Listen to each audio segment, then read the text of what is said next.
Bom dia, galerinha! Sejam bem-vindos a mais uma aula de arte. Aula essa de revisão de todo o conteúdo dessa primeira unidade que a gente teve, tá? Então, nessa primeira unidade, a gente falava o quê? A arte no tempo dos cavaleiros andantes, né? Então, a gente vai falar bastante sobre as diversas transições que acontecem, né, no período medieval da arte, ok? Então, durante o Império Romano, o surgimento do cristianismo ele teve uma profunda influência sobre essa arte medieval, tá? Todos os temas, né, eles se voltam a aspectos religiosos, tá? Então, todo o assunto voltado nessa questão artística às artes religiosas, né? Então, isso ocorreu não apenas no mundo ocidental, mas também em diversas regiões do Oriente. Então, vamos falar um pouco agora sobre a arte medieval, né? Então, a arte medieval, ela é aquela que ela é produzida durante os períodos da Idade Média, né? E aí ela vai do século V ao século XV, tá? Ela está sempre associada a temas religiosos, tá? Por quê? Porque a igreja, nesse período, ela tinha grande influência sobre a sociedade, tá? Aí surge o quê? O teocentrismo, né? Deus como centro do mundo todo, tá? Era a principal característica que existia na cultura medieval, tá? Aí, assim, a arte medieval, ela se desenvolveu em diversos campos. Então, ela se desenvolveu nas pinturas, na arquitetura, na música, esculturas e na literatura ela teve um grande avanço, tá? Aí, assim, esse estilo, né, dessa arte a gente divide em dois grupos. Ambos os grupos sempre voltados ao lado religioso, né? Então, o primeiro estilo que a gente tem é o estilo românico e o segundo é o estilo gótico. Então, o primeiro exemplo que a gente tem aqui é uma arte medieval românica, né? Então, a gente tem a Igreja de Notre Dame, né, na França, e toda a construção dela segue esse estilo, tá?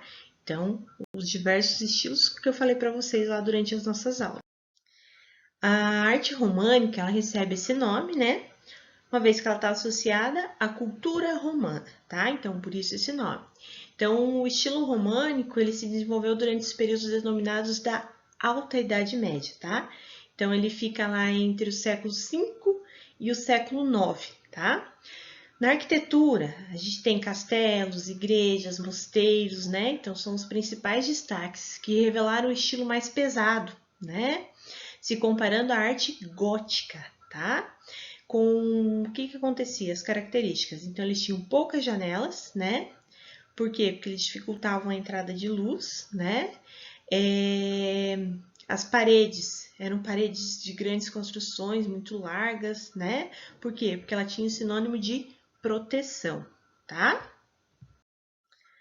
Nesse período, prevaleceu o quê? As abóbadas, os arcos de voltas perfeitas, a horizontalidade, né, das construções, representava o quê? Elas eram uma importante característica desse período, então um grande marco, né? As plantas arquitetônicas, elas eram construídas em forma de cruz, né?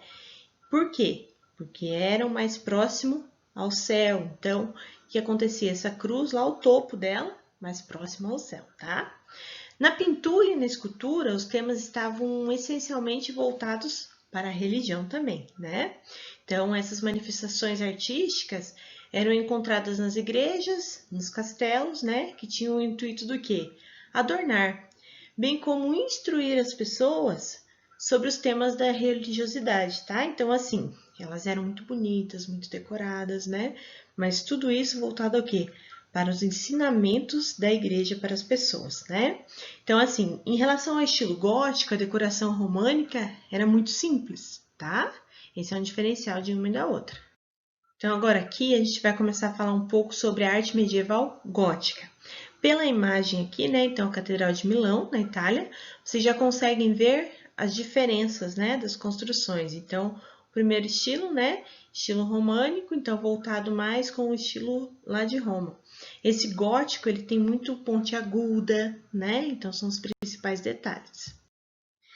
A arte gótica, ela é posterior à arte românica, né? Então, ela foi desenvolvida num período que ele era denominado como a Baixa Idade Média. Então, entre o século X e o século XV, tá?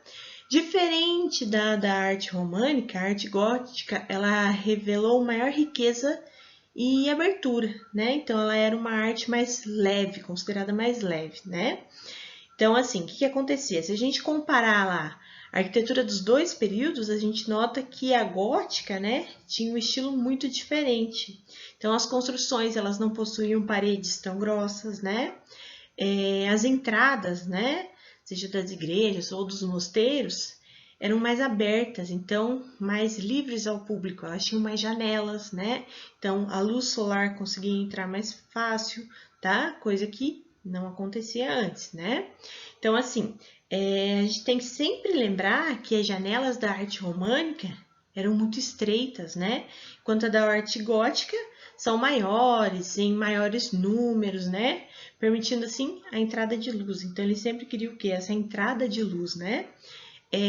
Nesse período a gente pode destacar lá os arcos de voltas quebradas, né? Lembra que eu expliquei lá para vocês esses arcos? Então era um grande diferencial que acontecia aqui.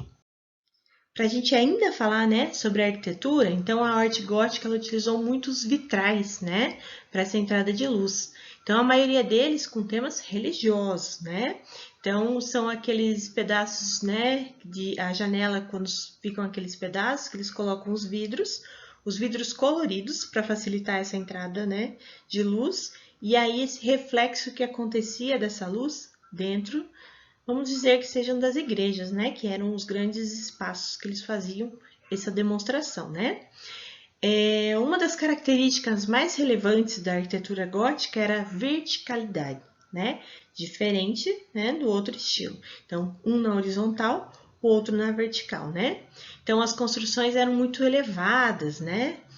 Por quê? Porque elas tinham essa força com a religiosidade. Quanto mais alto fosse essa construção, quanto mais pontiaguda, mais perto de Deus eles acreditavam estar, tá? Aí, nessa mesma maneira, na arte românica, as pinturas e as esculturas góticas tinham como principal tema religião. Então, sempre lembrar assim, gente, nos dois estilos, né, a maior predominação é o quê? O pensamento religioso, né? Então, todas as artes que eram criadas eram voltadas a esses temas religiosos, tá? Pessoal, então agora a gente vai falar um pouco sobre o canto gregoriano. Antes da gente falar sobre o canto gregoriano, a gente tem que lembrar um pouquinho sobre o ritmo, né? Então, o que é o ritmo?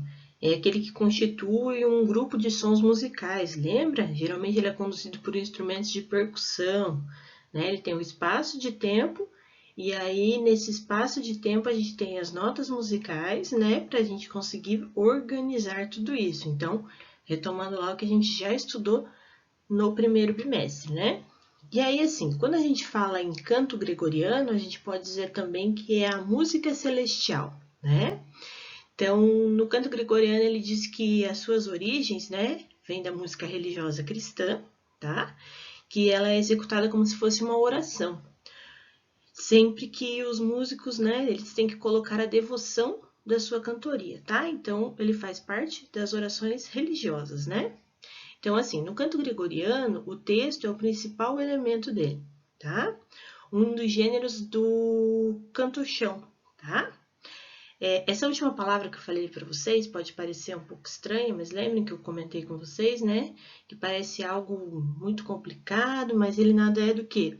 Do que um canto monofônico. Então, assim, o que quer dizer? São várias vozes, né? Que formam uma capela, que unidas formam esse canto, tá? Então, essa capela, ela é diferenciada por quê? Essa capela, ela tem um ritmo, né?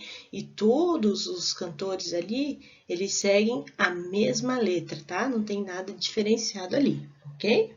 E aí, assim, no canto gregoriano, o ritmo é livre. É um ritmo livre, né? Sem marcação e intervalos regulares, tá?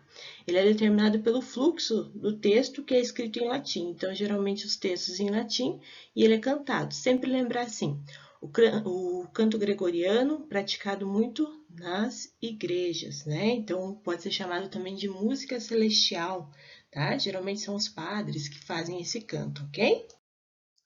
Galerinha, então a gente chegou ao fim, né, dessa nossa revisão, tá?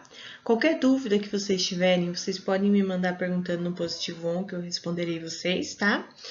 É uma coisa bem importante, não esqueçam de responder o forms que tá no final desse vídeo, tá?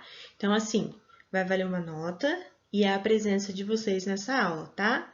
Juízo, fiquem com Deus, até a próxima aula. Tchau, tchau!